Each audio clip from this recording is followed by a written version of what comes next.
아파트는 재건축, 노후 단독주택은 재개발입니다. 상승률이 높다라기보다는 변동성이 크다고 얘기하는 게 맞는 것 같습니다. 계속 재개발, 재건축에 투자한다는 것은 조합원 지위를 얻는 거에 대한 이해가 가기 쉽지 않고요.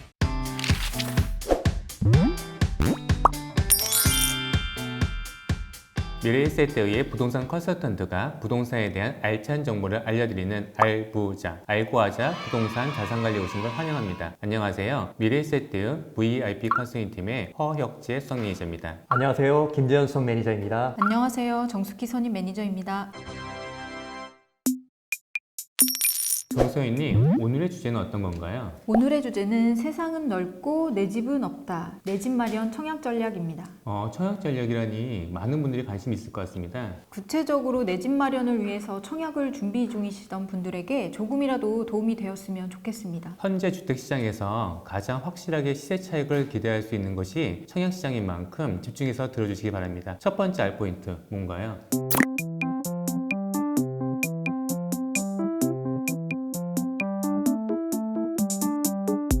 첫 번째 알포인트입니다. 신규 아파트에 대한 관심도 집중입니다. 최근에 강남권 가격 동향을 제가 한번 살펴봤는데요. 상대적으로 입지 가치가 조금 낮다라고 평가되었던 개포동 일대가 재건축으로 신규 아파트가 대량으로 입주를 하게 되면서 압구정과 반포동의 동평균 가격을 앞질렀습니다. 수요급증으로 신축 아파트 가격이 기존 아파트 값보다 크게 높아지면서 수요자들이 지금 청약 시장으로 거의 몰려들고 있는데요. 올해 5월에 분양한 성동구 뚝섬 아크로포레스트의 경우에 무순위 청약자가 무려 26만 명이나 몰려들었습니다. 전용 면적 97제곱미터 한 가구 분양의 청약 경쟁률이 무려 21만 5천 대 1이었고요. 정말 어마어마하게 올렸네요. 분양가가 얼마였는데 청약 경쟁률이 이렇게 높았나요? 분양가는 17억 원대인데 서울숲 트리마제 전용 면적 84제곱미터 호가가 30억인 것을 고려하면 당장 분양을 받아도 10억 원의 차익이 바로 생기는 그런 상황이었습니다. 그런 이유 때문인지 요즘에 신규 아파트에 대한 청약 경쟁률이 매우 높게 형성되고 있습니다. 근데 서울의 경우 살펴보니까 2020년 들어서 1순위 청약 경쟁률이 전년 대비 3배 이상 급등했습니다. 신축 아파트임에도 불구하고 주변 시세 대비해서 가격이 낮다 보니까 청약 경쟁률이 높은 거는 너무 당연해 보이네요. 두 번째 알포인트 어떤 건가요?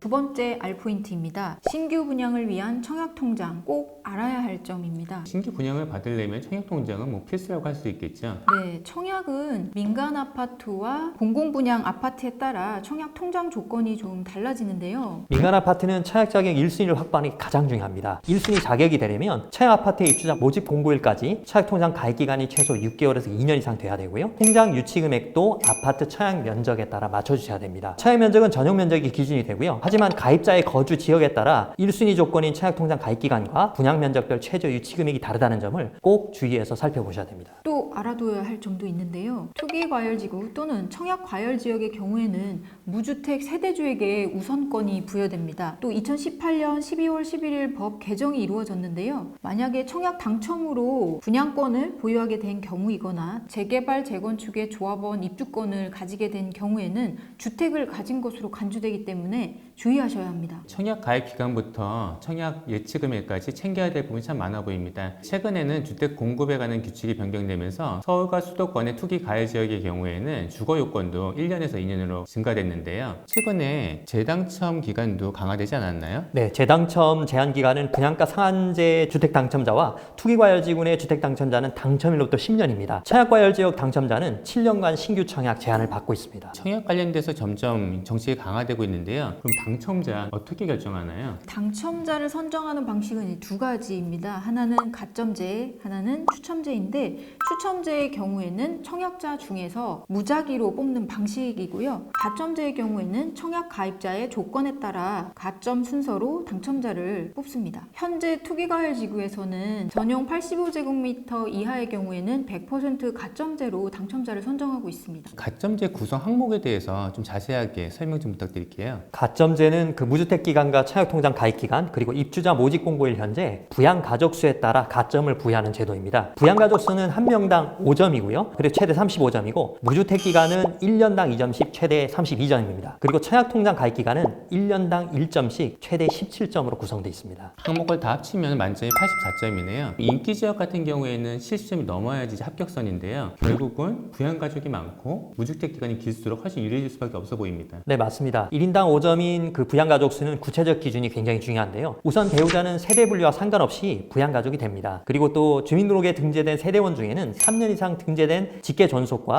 만 30세 미만의 미혼 자녀, 그리고 부모가 모두 사망한 미혼인 증손 자녀가 대상이 됩니다. 본인은 부양가족 수에 포함되지 않으니까 가점 계산 시 고려하지 않으시는 것은 중요하게 보셔야 될 것 같습니다. 또 2018년 12월 11일 바뀐 청약 제도에 따라서 집이 있는 직계 존속이나 배우자도 부양가족 수에서 제외됩니다. 아울러 해외에 3개월 이상 체류하는 자녀가 있는 경우에도 부양가족에서 제외된다는 점 꼭 기억하셔야 되고요. 부양가족 가점 다음으로 무주택 기간 가점도 중요한데요. 주택이 있음에도 불구하고 무주택으로 산정하는 경우가 있다고 하던데 어떤 경우에 해당되나요? 청약시 무주택자 기준은 주택이 아예 없는 것이 원칙입니다. 그런데 주택이 있더라도 무주택자로 간주될 수 있습니다. 대표적인 경우가 면 단위의 낡은 소형주택을 가진 경우가 대표적인 경우고요. 주거용 오피스텔 또한 세법에는 주택에 해당되지만 청약 관련 법에서는 주택에 해당되지 않습니다. 그렇지만 주의할 것은 재건축, 재개발, 입주권 보유자는 유주택자로 간주되는 점은 좀 눈여겨보셔야 할 중요한 포인트가 될 것 같습니다. 근데 부양가족이 많으면 괜찮겠지만 부양가족도 적고 무주택 기간이 짧아요. 그럼 가점이 낮을 수밖에 없잖아요. 이럴 때는 어떤 대안이 있나요? 네, 투기과열지구 내에서는 아시다시피 전용 85제곱미터 이하는 100% 가점제가 적용되고 있는데요. 전용 85제곱미터를 초과하는 중대형 아파트의 경우에는 추첨제 물량이 50% 늘어납니다. 따라서 면적이 커지다 보니까 분양 금액은 높아지고 그로 인해서 경쟁률이 낮아질 수 있기 때문에 만약 대금 지급 여력이 되신다고 하면 추첨제 물량도 도전해 볼 만합니다. 한 가지 팁을 더 드리자면 가점이 좀 다소 낮더라도 청약 확률을 높일 수 있는 방법도 있습니다. A급 단지보다는 B급 단지나 좀 떨어지는 선호되지 않은 평면을 청약하시는 것이 더 유리하고요. 상대적으로 이럴 경우는 가점이 낮아서 당첨 가능성이 있습니다. 예를 들자면 작년 8월에 청약을 받았던 송파 시그니처 롯데캐슬의 경우 84 E타입은 청약 가점이 최저 47점에도 당첨자가 나왔습니다. 47점 정도의 가점이면은 무주택 기간 15년, 청약 가입 통장 15년이면은 두 개 합산만 하더라도 49점이잖아요. 부양가족이 없어도 도달할 수 있는 점수였네요. 청약 가점이 낮다고 실망하지 마시고요. 분양 확률을 높일 수 있는 방법을 잘 모색하셔갖고 적극적으로 청약에 계속 임해보실 필요가 있어 보입니다. 세 번째,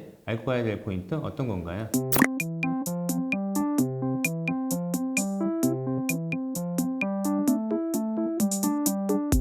세 번째 알포인트입니다. 청약 가점이 낮은 분들을 위한 특별 공급입니다. 최근 청약통장 가입자가 늘어나니까 1순위들이 급증했는데요. 사실상 부양가족이 많은 장기 무주택자가 아니면 당첨 확률이 너무 낮은 게 현실입니다. 말씀하신 대로 가점이 높은 5, 60대인 경우 당첨 확률이 높습니다. 하지만 그 내 집 마련이 절실한 20대와 40대 애들은 가점이 낮아서 당첨 확률이 상당히 낮은 게 사실이고요. 이런 경우에는 특별 공급을 잘 살펴서 전략적으로 접근할 필요가 있습니다. 특별 공급의 종류는 결혼 7년 미만의 부부를 위한 신혼부부 특별 공급이 대표적인 경우고요. 배우자 직계 존속을 포함한 65세 이상의 부모를 부양할 때 노부모 부양 특별 공급 등 그 다양한 특별 공급의 형태들이 또 있습니다. 이 중에 노부모 부양 특별 공급은 경쟁률이 상대적으로 낮아서 당첨을 기대해 볼 수가 있는데요. 주의할 점은 노부모 부양 특별 공급은 공공주택을 분양받는 경우에 한해서 소득 여건이 있다는 거 꼭 눈여겨보시면 좋을 것 같습니다. 그리고 특별공급에는 생애 최초 주택구입도 있습니다. 청약통장 가입자 중에 납입금액이 600만 원 이상인 자 가운데서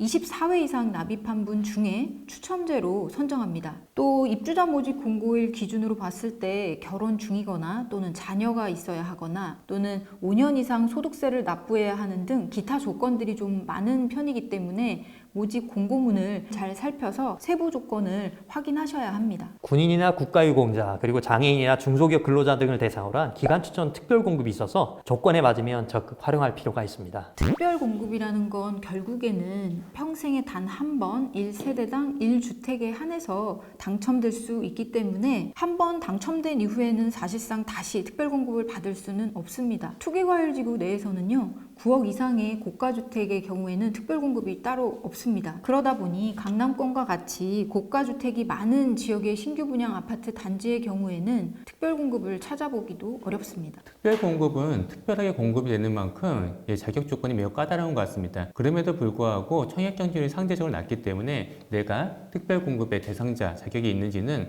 다시 한번 꼭 확인해 볼 필요가 있어 보입니다. 마지막으로 네 번째 알포인트, 정서희님 어떤 건가요?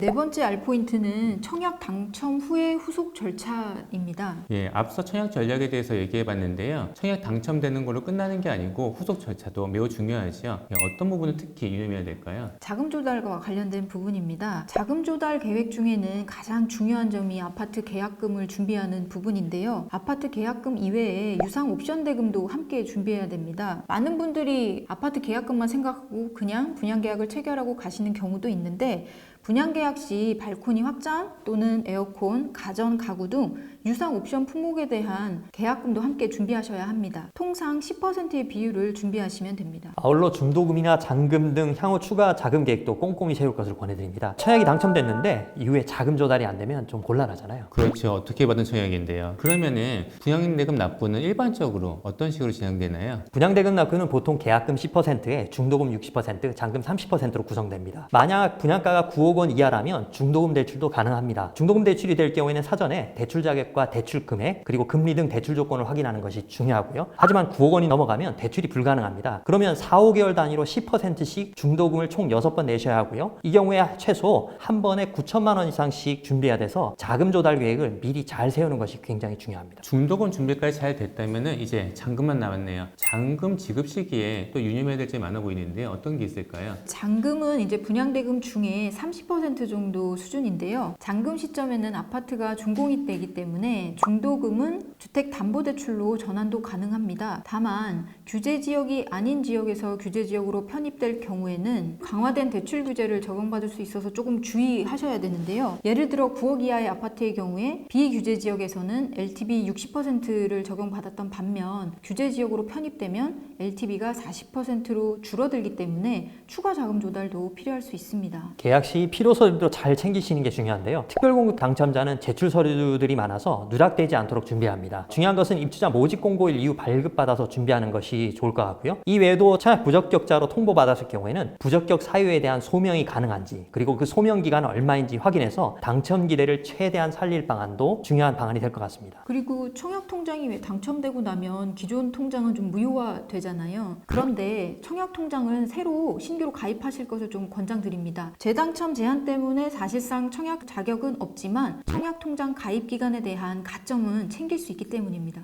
말씀을 듣고 보니 청약 당첨되면 끝나는 게 아니고 청약 당첨된 이후에도 챙겨야 될 게 정말 많아 보입니다. 하지만 청약 시장 같은 경우에는 시세 차익과 신축 프리미엄이라는 두 마리 토끼를 다 잡을 수 있는 시장인 만큼 후속 절차에도 만반의 준비를 꼭 하셔야 될 것 같습니다. 정서연이 시청자분들을 위해서 알포인트 정리 다시 한번 부탁드립니다. 첫 번째로 신규 아파트에 대한 관심 집중으로 청약 경쟁률이 높아진다는 점, 두 번째로 청약 가점이 낮다면 특별 공급을 노려보는 게 좋다는 점, 세 번째로는 청약 당첨 이후에 자금 조달 계획 또는 계약 서류 등을 잘 준비하셔야 한다는 점입니다.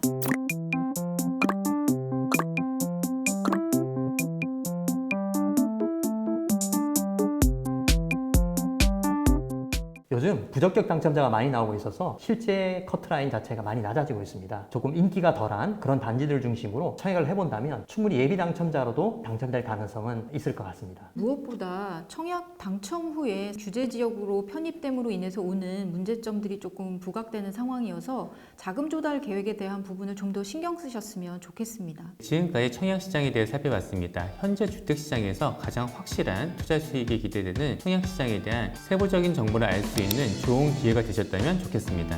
감사합니다.